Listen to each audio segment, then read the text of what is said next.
Hello, friends. Welcome back to another episode of Vital Descent. I'm your host, as always, Patrick McFarland.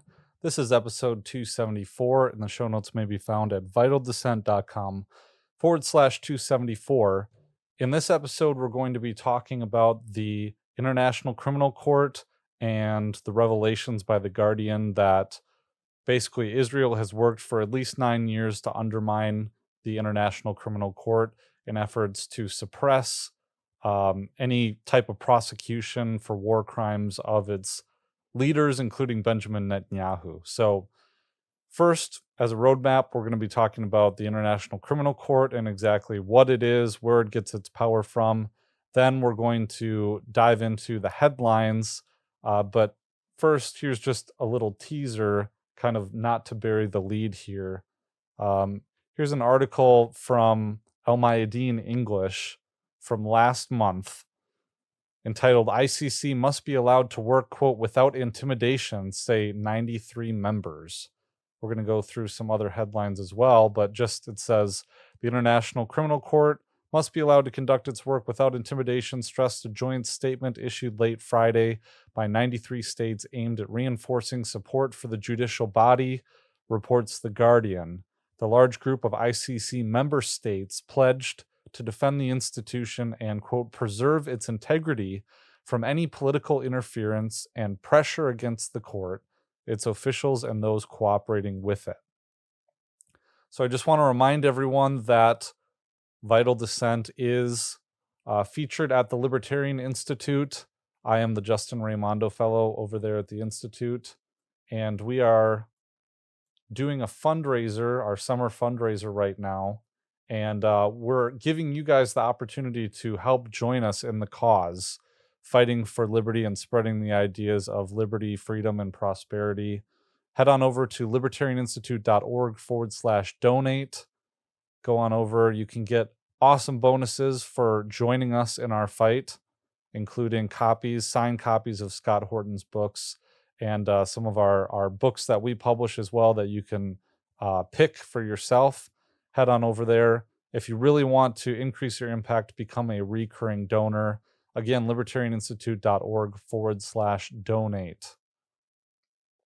And also right now I'm live streaming this on YouTube and Twitter. I'm trying something new.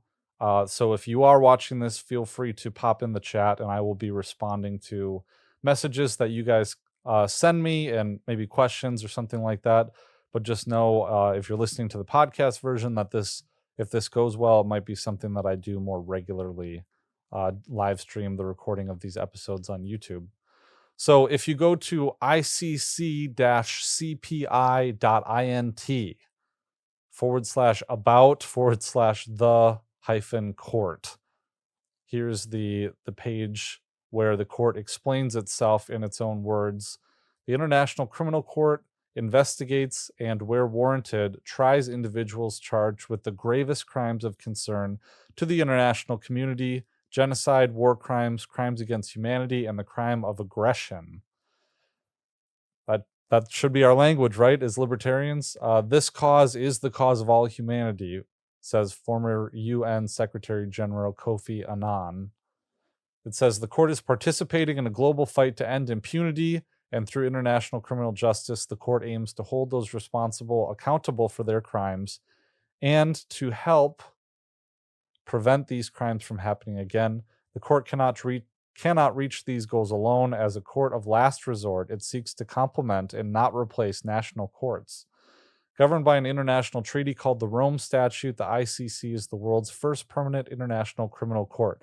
Now, one thing to keep in mind is that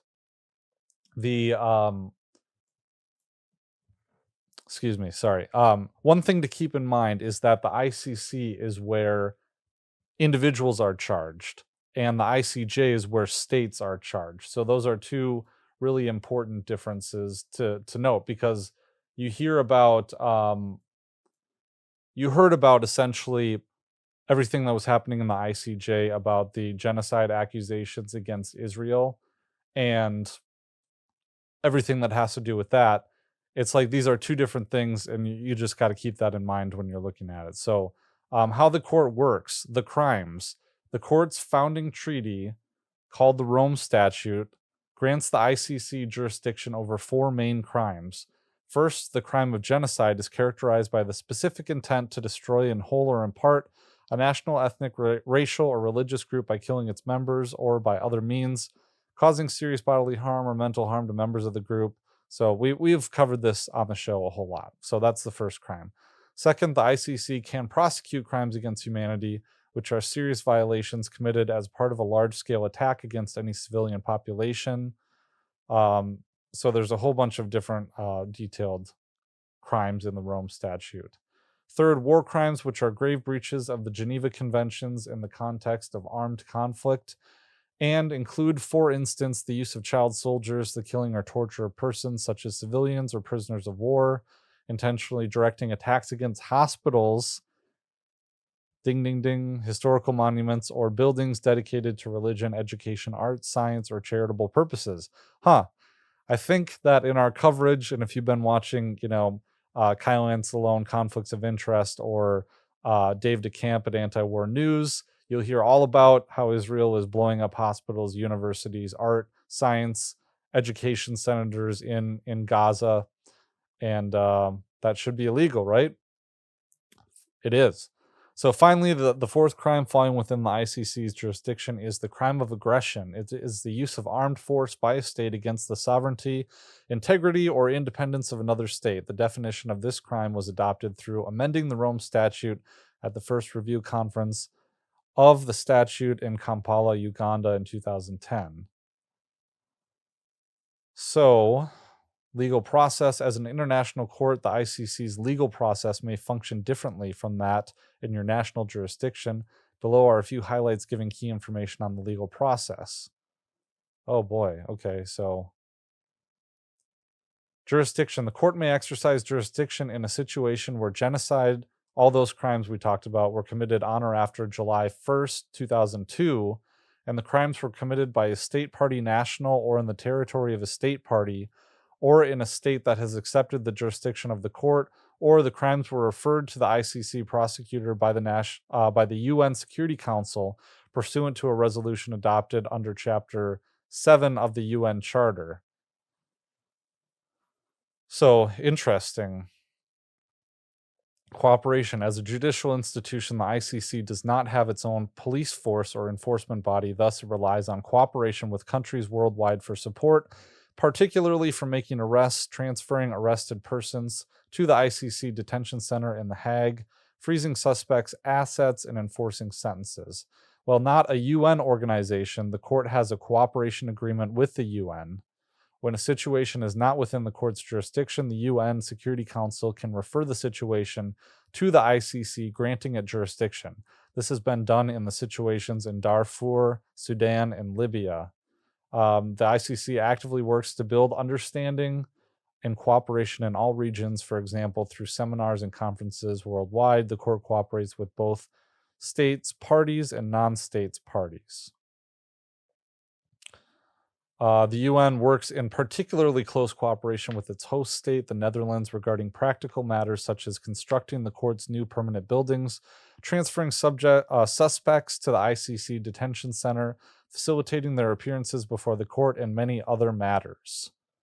Okay, so let's go forward then to this one here, an article written by Ted Snyder on antiwar.com, America's Ugly History with the International Criminal Court.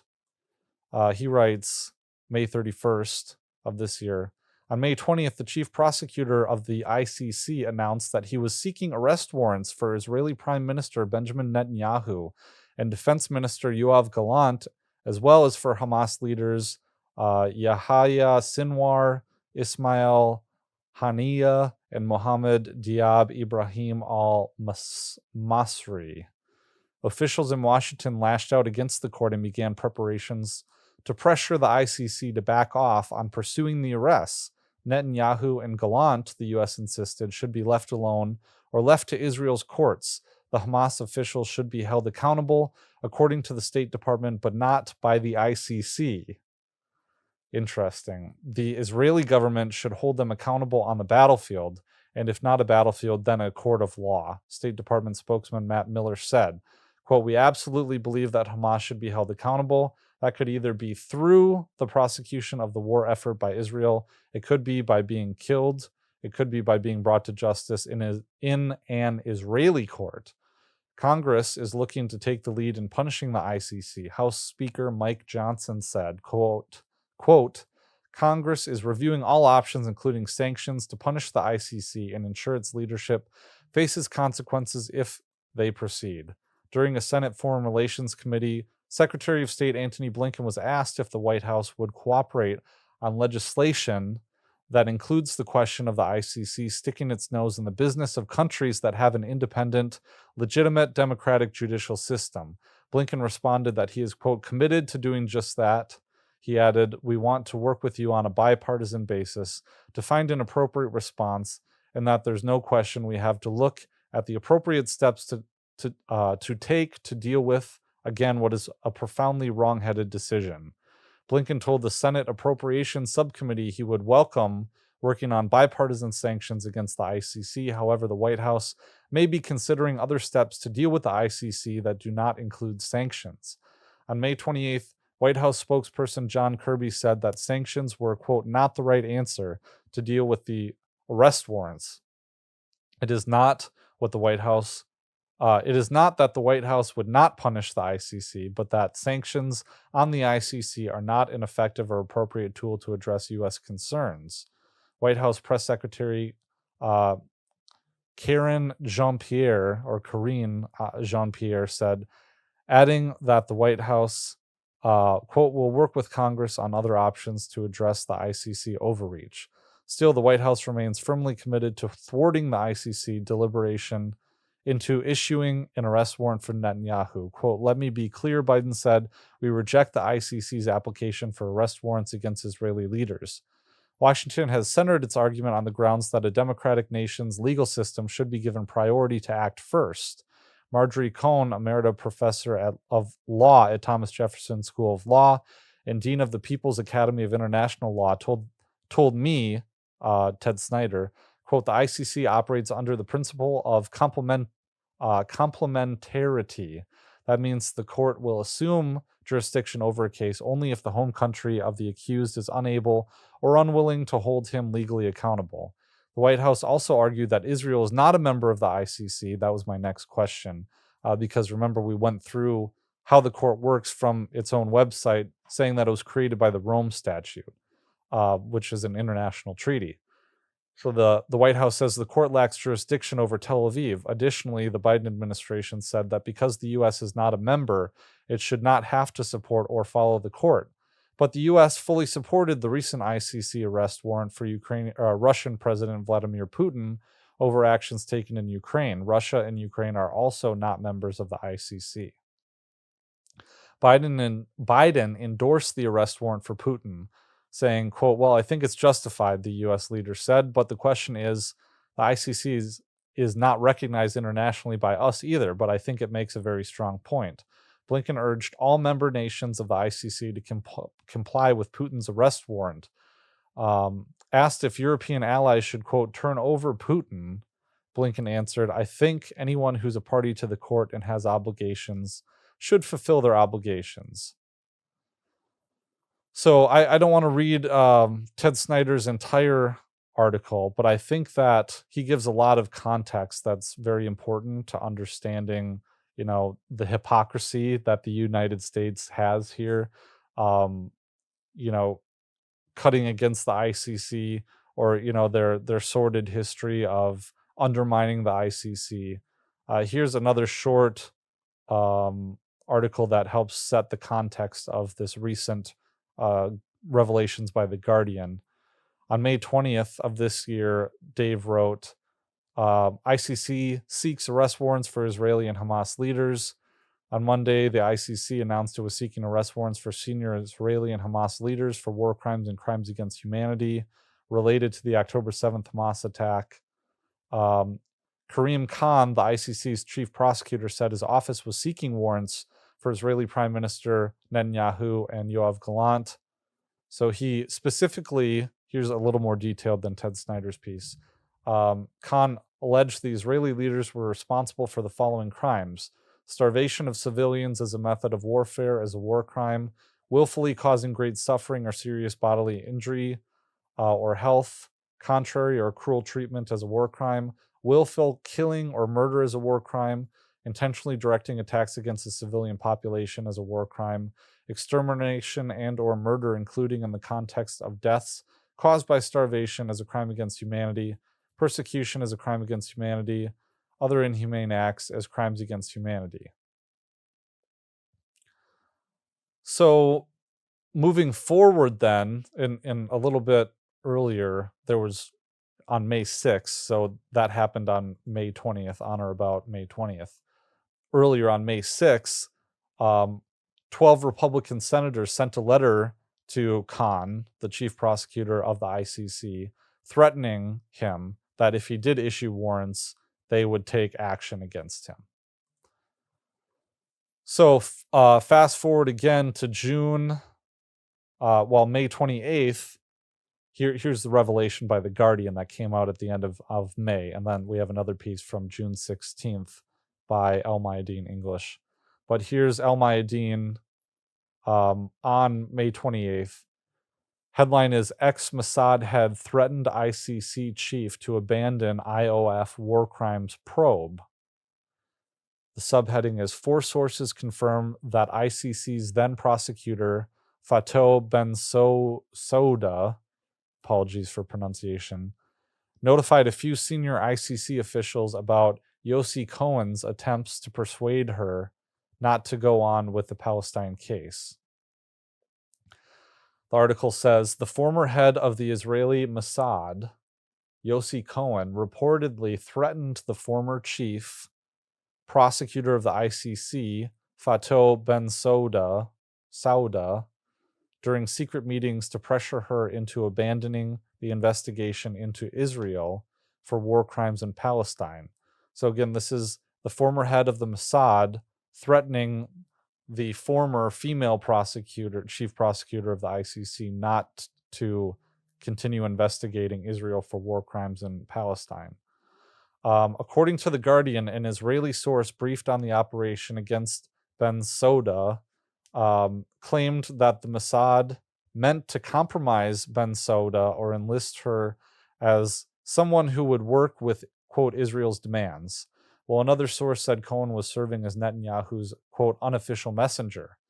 4 sources confirmed that Bensouda, I'll just say Soda, notified a few senior ICC officials about Cohen's attempts to persuade her, while 3 of them said she told them Cohen pressured her multiple times to not go on with the Palestine case. Accounts shared with ICC officials say that he is reported to have told her, quote, you should help us and let us take care of you. You don't want to be getting into things that could compromise your security or that of your family. One individual said Cohen applied, quote, despicable tactics against her as his behavior was likened to stalking. The Mossad even obtained transcripts of secret recordings and photos of her husband, according to the 2 sources who continued to say that he tried to blackmail and discredit her. These revelations are part of an investigation by The Guardian, the publication Plus 972 magazine, and the Hebrew outlet Local Call into how Israeli intelligence agencies ran a covert war against the ICC for almost 10 years. A spokesperson for the Israeli Prime Minister's office, contacted by The Guardian, said, quote, the questions forwarded to us are replete with many false and unfounded allegations meant to hurt the state of Israel. So that's Israel's side of the story. This comes amid efforts by current ICC prosecutor Karim Khan to prosecute attempts to impede, intimidate, or improperly influence ICC officials. Legal experts and former ICC officials say that efforts by Cohen to pressure Bensouda could amount to offenses against the administration of justice under Article 70 of the Rome Statute. A spokesperson for the ICC said Khan's office was subject to, quote, several forms of threats and communications that could be viewed as attempts to unduly influence its activities. Here's a subheading, it's a trap. Star Wars, if you guys, I don't know, aren't familiar. Bensouda, after launching the preliminary examination of the case of war crimes in Palestine in 2015, started getting warnings that Israeli intelligence was taking a keen interest in the case. A source recalled that even though the Mossad, quote, didn't leave its signature, it was assumed that the agency was behind some of the activity officials were aware of. Cohen is known in Israel's intelligence community as a recruiter of foreign agents and loyal to the occupation's prime minister after being appointed as director of the Mossad by Netanyahu in 2016 after working as his advisor. Cohen's first contact with Bensouda seemingly took place at the Munich Security Conference in 2017, and then Cohen, quote, ambushed her in a Manhattan hotel suite, according to multiple sources. Bensouda then, in 2018, was on an official visit to New York to meet Joseph Kabila, the former president of the Democratic Republic of the Congo, at his hotel. However, the meeting turned out to be a setup.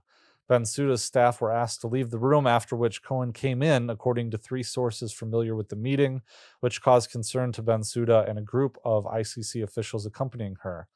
Why Kabila aided Cohen is not yet known, but ties between them were uncovered in 2022 by the Israeli publication The Marker, which shows that secretive trips the Mossad director made to the DRC go back to 2019. The Marker stated that Cohen's trips meant to seek Kabila's advice, quote, on an issue of interest to Israel were highly unusual. In 22, Israeli broadcaster Khan 11 said his trips were indicating an, quote, extremely controversial plan, and cited official sources who called it, quote, one of Israel's most sensitive secrets. After the surprise meeting, Cohen repeatedly called Bensouda to try and meet with her. According to two people, Bensouda asked Cohen at one point how he obtained her number, to which he replied, "Did you forget what I do for a living?" Cohen, with time, began using threats and manipulation, and a source knowledgeable with Bensouda's accounts of the last two meetings said Cohen asked about her security and that of her family in a manner that made her believe he was threatening her. Between 2019 and 2022, the Mossad had been actively seeking compromising information on the prosecutor and took an interest in her family members. Three sources briefed on the information shared by, quote, Israel, called it an unsuccessful smear campaign against Bensouda. They went after Fatou, one source said, but it had, quote, no impact on the prosecutor's work. Between 2019 and 2020, the Trump administration imposed visa restrictions and sanctions on the ICC prosecutor after a separate pursuit by Bensouda to prosecute for war crimes committed in Afghanistan. That's when Mike Pompeo, then U.S. Secretary of State, accused Bensouda without evidence of having, quote, engaged in corrupt acts for her personal benefit. In the end, quote, this is a quote, in the end, our central concern must be for the victims of crimes, both Palestinian and Israeli, arising from the long cycle of violence and insecurity that has caused deep suffering and despair on all sides, she said in February 21. Bensouda completed her 9-year term 3 months later and was later succeeded by Khan. The fact that they chose the head of the Mossad to be the prime minister's unofficial messenger to Bensouda was to intimidate. By definition, said a source, it failed. This all comes as last week Khan announced the filing of requests for arrest warrants for Netanyahu and Yoav Gallant, as well as 3 Palestinian resistance leaders. The move triggered a wave of condemnation from U.S. officials, especially Senator Lindsey Graham, surprise there, no surprise, who said he would lead the efforts to impose sanctions on the ICC if it issues the arrest warrants. So, again, just a reminder that I am live streaming on YouTube and Twitter right now. If you are watching, feel free to pop in the chat and say hi, and I'll, address any comments on air, and it'll be in the episode here. So here's one from the 22nd of May. ICC arrest warrants put international law to test, says the Washington Post. So it says the international criminal. So I think this is this is, all these articles will be in the show notes page, vitaldescent.com/274. This is the 28th of May. So this is the week before the last article that I just read. So it did decide, the ICC did decide to file for arrest warrants against Netanyahu and Yoav Gallant. It's a landmark decision for the court that has usually issued warrants for non-Western leaders and rarely for those backed by the West. So here's a more recent article. The ICC must be allowed to work, quote, without intimidation, says 93 members. I read this at the very beginning of the episode. And again, so the large group of ICC member states, so these are all signatories to the Rome Statute, pledged to defend the institution and preserve its integrity. Their pledge comes after revelations by The Guardian that we just read, exposing efforts by Israel and its spy agencies to undermine, influence, and intimidate the ICC as part of a 9-year campaign of surveillance and espionage. The statement also comes following recent warnings from the ICC's chief prosecutor, Karim Khan, who confirmed that the court has faced, quote, several forms of threats and hostile intelligence activities intended to interfere with and improperly influence his work. Khan said last month he was seeking arrest warrants against Netanyahu and Gallant for war crimes, as well as so we already talked about that. So the statement of support for the ICC was drafted by 5 member states, Belgium, Chile, Jordan, Senegal, and Slovenia, and was presented to the rest of the court's state parties last week for endorsement. The Guardian cited diplomatic sources, so they summarized kind of just what we just detailed in that last article. The source noted that the statement was also a reaction to other recent hostile activities against the ICC, including a cyber attack last year.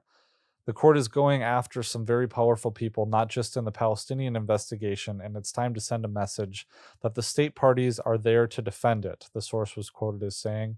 Observers noted that the significance of major Western powers such as Germany, France, Canada, and the UK supported the statement, which called on, quote, all states to ensure full cooperation with the court for it to carry out its important mandate. They also highlighted the large number of endorsing states, 93 out of the ICC's 124 members, and pointed out that previous statements in support of the court had not gained as much backing. Other signatories included Australia, South Africa, Spain, Brazil, and Japan. This is a unique moment of international solidarity, with 93 ICC states parties standing up for global justice and accountability for mass atrocities. So that's a statement from Danya Chaikal, the International Federation for Human Rights' representative to the ICC. So yeah, I mean, that's all the news, kind of what's going on right now with the court. I think it's all very interesting, and I think I want to touch a little bit on, how a lot of my audience are libertarians, although not exclusively libertarians. And I want to touch a little bit on how libertarians should view international law because, traditionally libertarians and kind of other old rightists, maybe like John Birchers, and they're not the same as libertarians, but um, view the UN with disgust as some kind of a globalist entity hinging on global government, and that's valid, right? But it doesn't necessarily mean that we should be against international law in the sense that, ideally we would live in a stateless world or stateless society, at least on the microcosm level, because of course I'm not a libertarian universalist. I don't believe that our goal should be setting the world free, as some cosmopolitan libertarians in the Libertarian Party, for instance, might believe, or over at Reason Magazine. I don't think that's the goal. I believe in radical decentralization, but that doesn't mean that we should, liberate the world, because, of course, that's a slippery slope to military interventionism or, regime change operations, which always, has the point of the sword, something we've talked a lot about. But that doesn't necessarily mean that we should reject out of hand all the concept of states coming together to voluntarily assent to be governed by a set of laws. In of course, I say that with nuance, but we'll take a look at that in just a second. But first, I just want to monologue a little bit about why is it that, I mean, any American who thinks about these issues and thinks critically about these issues should stop to ponder and wonder exactly why are our elected officials going to such lengths to basically block an international criminal court from investigating and charging officially leaders with war crimes that are heavily documented, are publicized. They're all over social media. It I don't think it's too controversial at this point to say that, like, the world, generally speaking, has recognized non-United States outside the US, but it's clear that Israel has lost the propaganda war and has lost the narrative and is losing more and more people the further that this continues in Gaza and the further that they, starve the population, uh, basically intercept any legal efforts to stop what they're doing, and they sabotage those efforts. They continue to spin this narrative web that no one's buying anymore because they can see what's going on the ground with social media and all the activism and stuff like that. The world gets this. I mean, most of the world gets it.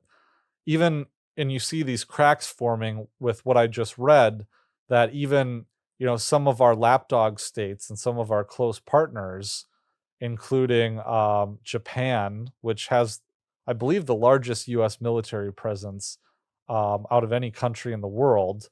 You also see, I'm just trying to find these. So Australia, our very close partner in the war against China, or the coming war against China. Spain, other signatories. The UK supporting the statement in support of the ICC. France supporting the statement. Canada supporting the statement. Germany supporting the statement. Now, that's not to say that those states that I just read off are all in for Palestine, because they're not. But I think it is interesting that these cracks are showing in kind of the Western U.S. aligned world order. And we saw with ICJ too, that we covered on this show as well. I'm trying to see which episode that was so I can direct you for like a deeper dive like this on the ICJ. I think it's vitaldescent.com. Let's see. Sorry about this. It's vitaldescent.com /, sorry. 266 is where I unpack the ICJ stuff. So if you want more information on that, but you can see how, South Africa files this genocide petition in the ICJ. I go over what the ICJ is and how that works and how the petition worked. I know there's been some updates on that, and I would like to kind of revisit that in a future episode, but definitely go check that out /266. And right, I mean, so not beating this to death, but why wouldn't any American ask themselves, any normal, regular American? Of course, they probably don't hear about this kind of stuff. The world does. Citizens of the world do. People in other countries who are more worldly and informed on, important political events, geopolitics, they know what's going on. Their attention is focused on it. And we don't sit here and wonder why, or even know that our elected officials are being all in to obfuscate this process and to put up roadblocks, and as many as they can, even going so far as to, institute sanctions, to threaten the ICC prosecutor Khan with a letter. We looked over that. Republican senators, this will be in the show notes page too. This one here from Dave DeCamp. Republican senators threaten ICC, quote, target Israel and we will target you, with a personal letter. So why is this happening? Why for Israel? And the other part of it too is that when the Biden administration says that they're doing everything that they can within their power, or if they try to make it seem like they're doing what they can to lessen the impact on the people in Gaza, on the innocent civilians who are dying, en masse in this this extermination campaign, or this campaign of at least cultural genocide, of crimes against humanity, we can look at it and say, okay, well, if you really want justice, how come you're blocking the ICC's investigation, trying into this, and running, you know, and selectively supporting the ICC when they do something that is beneficial to you, but then, protecting Israel at any lengths, um, even sacrificing your standing in the world and your international opinion. So again, all this will be in the show notes page, vitaldescent.com/274. And here I have a law review article. I'll say what it is at the beginning because I don't want to lose my page. I guess it's page 12.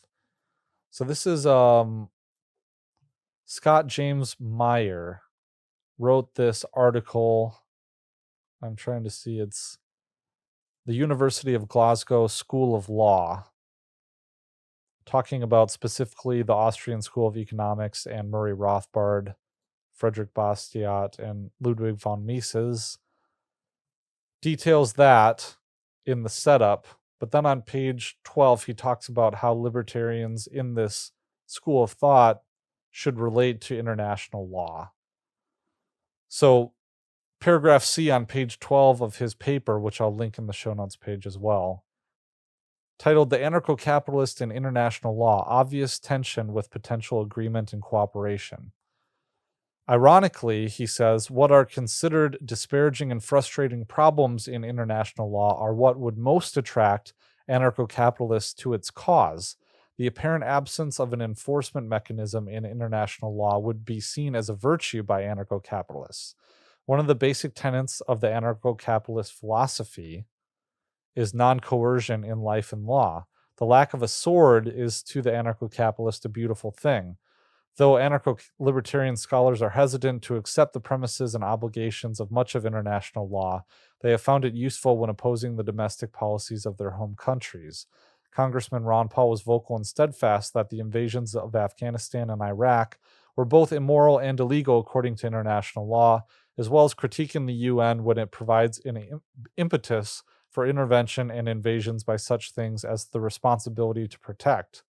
One of the most popular topics that generally uninformed Americans complain about is that embracing international law in the UN represents a threat to the national sovereignty of the country. Even if this were to be true, to the anarcho-capitalists, this could be, in fact, a very good thing. If the sovereignty of a nation correlates with the sovereignty of the individual, such as that when the sovereignty of the nation decreases, the sovereignty of the individual increases, then to the extent that international law through treaties, agreements, and other expectations actually increases personal sovereignty by draining power away from the state. This is to be applauded and encouraged. Rothbard described those who were hung up on the international independence of America as, quote, reactionaries and jingoists, emotionally and irrationally devoted to the mystique of American sovereignty. So the age-old, quote, national sovereignty complaint falls by the wayside. Okay, I actually disagree with this. It's an interesting point to make, but I don't agree with this, and I expect that Rothbard had more to say about that. I would have to, let's see, the footnote is from Ron Paul, Fox News. Actually, I don't. Okay, so there is a footnote there. The treaty that Wall Street wrote. So that's where where Rothbard wrote about that. I'd like to see the context of that. I don't agree with this for the same reason, though. So he's saying essentially that when nation states have international obligations, sometimes it increases the liberty of, or it decreases the power of the national nation state by giving power to a supranational, governing body, which decreases the power of the nation state. But I think what he fails to address here, is the fact that you're really the oh my god, I can't even talk. The supranational body is, I mean, I guess he's defining it as not being like a coercive structure that has the monopoly on violence that the state does. But I think the problem here that he doesn't address is that that supernatural, oh my God, I keep trying to say supernatural, the supranational body, like the UN body, it's not accountable. I mean, how is it accountable? It's accountable to the nation states that make it up, right? So essentially, what you're doing as a citizen of a nation state is foregoing your representation in the supranational body, or you're trusting the people who have a monopoly on violence over you to voice your concerns to this international body and not just sign their powers away to unelected oligarchs and officials that make up the shadowy apparatus. So I think that I thought he was going to address this in the section that I read. But I think the issue, the thing that libertarians might like about this is that my take on what Murray Rothbard, his understanding and position on international law is that the beautiful part about it is that the nations of the world are actually living in a state of anarchy, and that all these international, like a common law body of international law exists out there because in that anarchy, nation states have come together to voluntarily solve problems, that they've developed a body of law, and that they've had basically judicial structures that will take care of disputes, that will provide dispute resolution and forums for these problems to be taken care of. I thought that was what this person in this article was going to be talking about, but essentially he says, well, the age-old national sovereignty complaint falls by the wayside, like he actually dealt with it. No, I don't think so, because the real complaint here is that when you want the government that's closest to you, and Tom Woods talks about this all the time. Some people are against secession and nullification because, well, what if the state of Georgia or the state of Alabama wants to deprive African Americans of their constitutional rights? Well, we need the feds to come in and to, do a Sherman's March to the sea and destroy the shit out of Georgia because they're depriving certain people of their rights, which is terrible. I mean, both the Sherman's March to the Sea and Georgia depriving civil rights to African American people, both of those things are awful.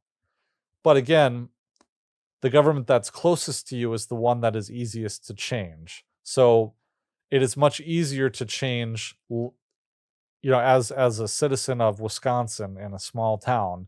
It's a lot easier for me to change the law at the county level or to change the law at the state level. So for instance, if we want more protection under our Bill of Rights in Wisconsin, it's a lot easier for us to have an amendment to our Wisconsin Constitution that provides more protection than the federal Constitution would.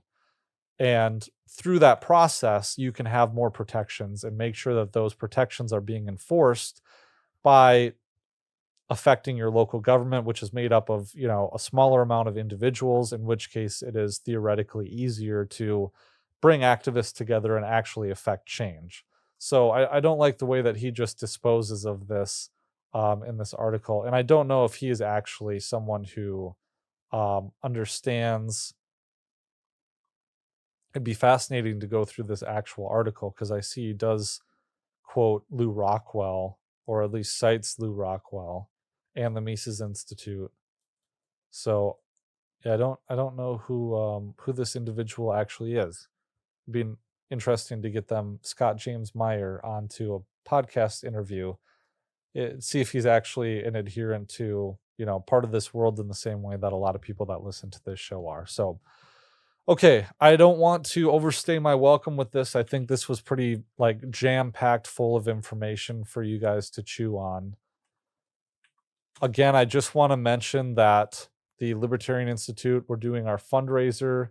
I'm the Justin Raimondo Fellow over there. We're doing our summer fundraiser, and we're inviting you to join the fight with us and to help us in our mission of spreading the messages of peace, prosperity, and liberty, and our anti-war activism and editorials that we do over there with all of our great writers.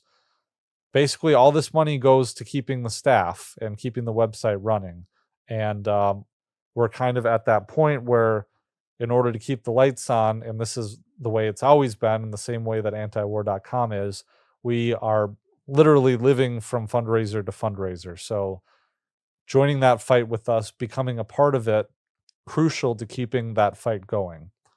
So libertarianinstitute.org/donate.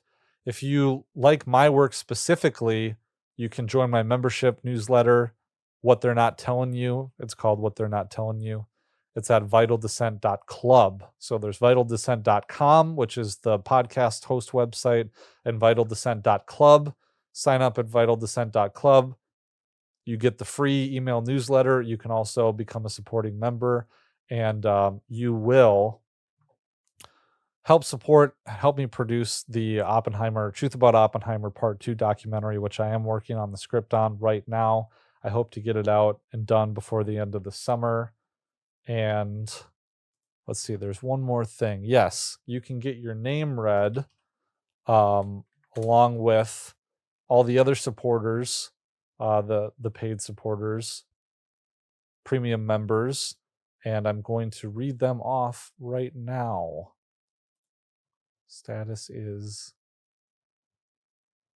Member status is paid. Apply. Okay, so Chandler, thanks everyone. All these supporters: Chandler, Andre, Philip, Jesse, Jan, I think it's Jan from Texas, Andreas, G. Cross, Virginia, Jack, Scott, Troy, Nick, Melanie, Ovidiu, or Adrian.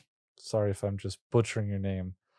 Donald, Zygodactyl, Connor Freeman, and Lee. Really appreciate you guys. Thanks so much for your support. And again, you can become a premium member, supporting member of Vital Dissent by going to vitaldissent.club, clicking on subscribe in the lower right-hand corner. Right here, you can barely see it on the screen, but click that, then this will pop up. $5 a month or $55 a year. Okay, guys, thanks so much. Really appreciate you. We'll catch you next time. Peace.